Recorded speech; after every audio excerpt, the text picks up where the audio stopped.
Hello and welcome to another edition of World Talks here on TVP World. I'm your host, Marie Kato. Estonia is tightening the lock on its eastern frontier starting February 24th, a date heavy with symbolism.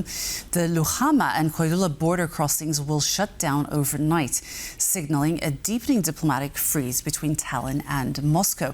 This comes as trilateral peace talks between Ukraine, Russia and the U.S. wrap up with productive dialogue with another follow-up in the pipeline, but still no signatures on a peace deal. To help us navigate the rising tensions in the Baltics, I am joined now by Louis Wierenga, lecturer in international relations at the Baltic Defense College. Louis, welcome. Good morning. Great to be with you again. So the closures begin on Estonia's Independence Day and the anniversary of the Ukraine invasion. How much of this decision is symbolic political statement versus a practical security necessity? There's a little bit of both, of course, but I think that it is definitely a practical political necessity.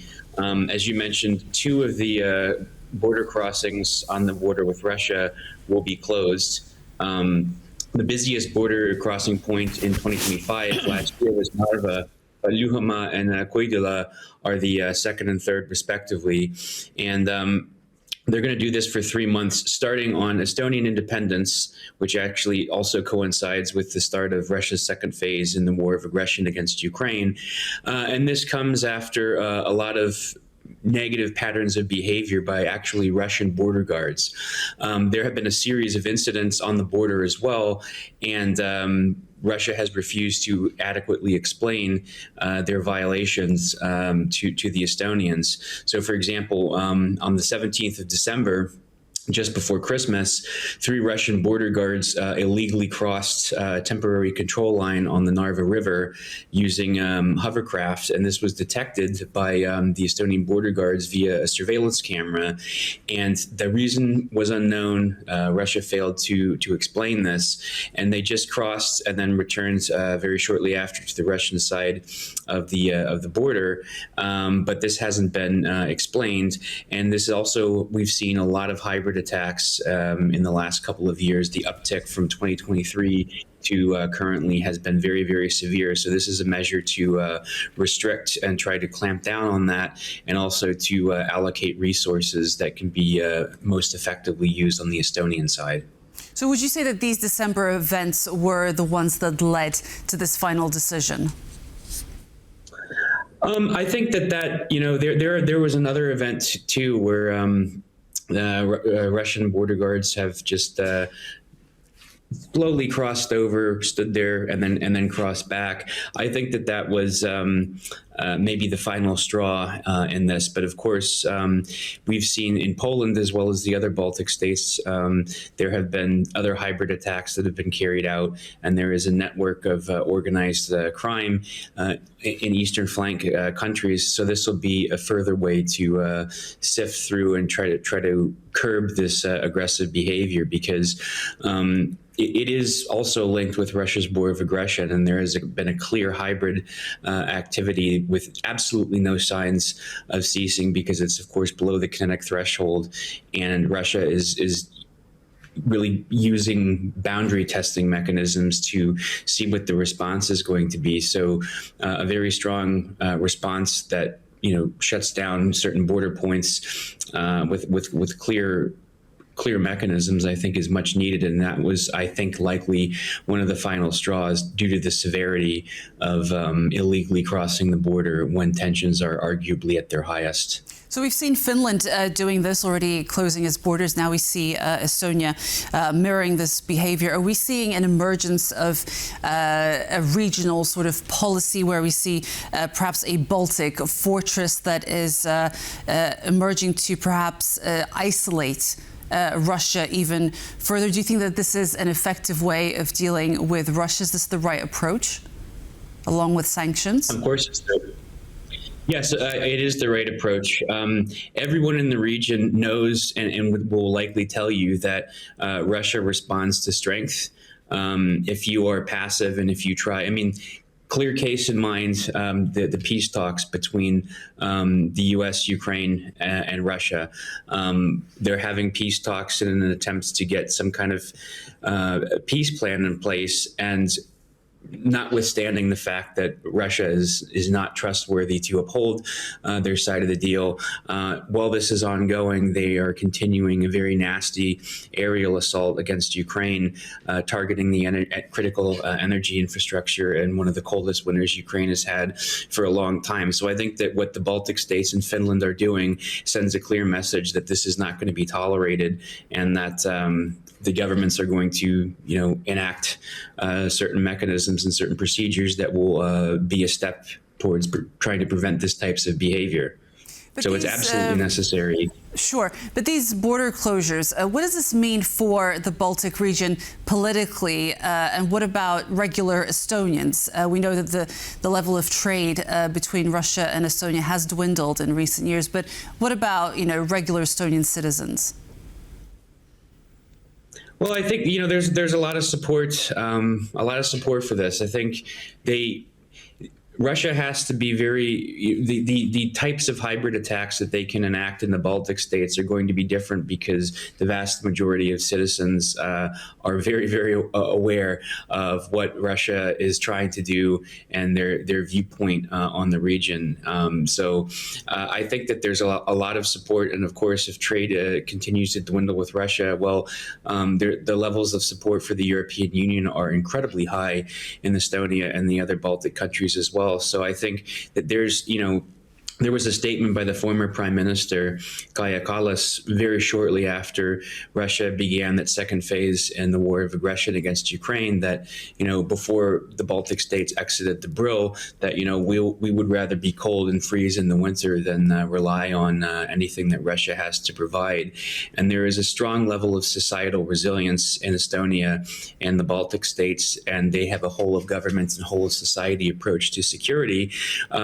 Everybody is involved in security. Everybody can provide security to the country. And part of that understanding is that if things need to change, so be it, as long as the country is as secure as it possibly can be.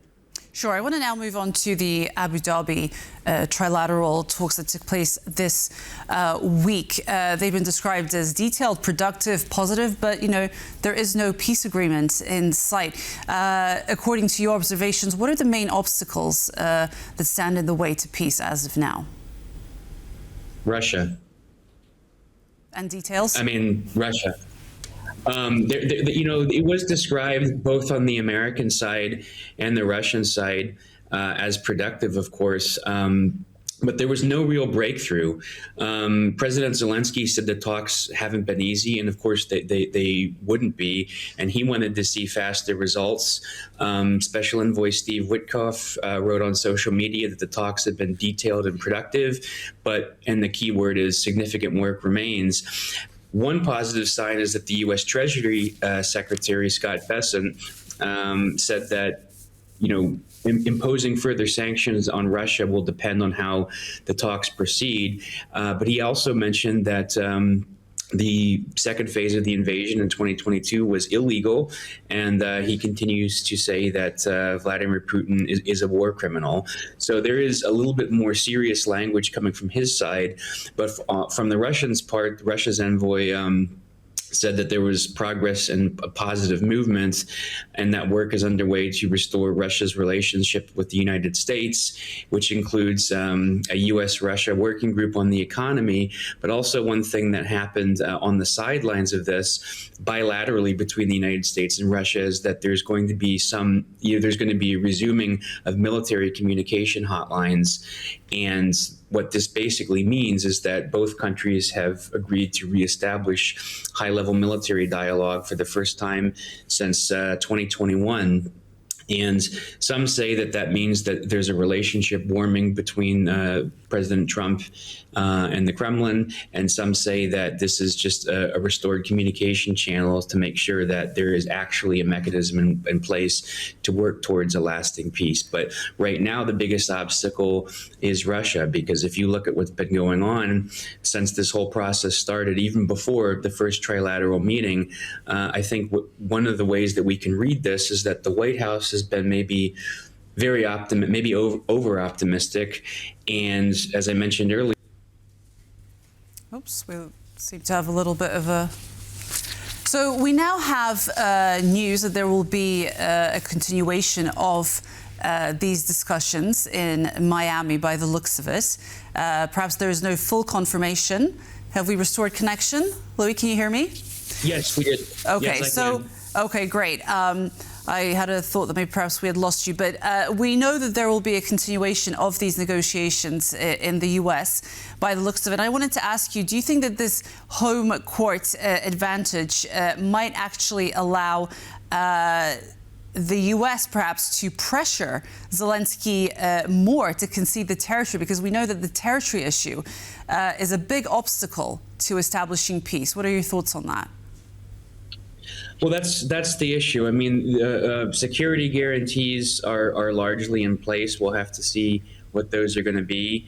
Other such issues have been largely discussed. It really is the remaining issue of territory, and I guess how much the U.S. is going to tolerate Russia's continuous bombardment, because the Russians have said that, they're going to continue their war of aggression against Ukraine. Of course, they don't use that type of language, but they're going to continue this until they get the territory that they want, until they get the strategic objectives that they want.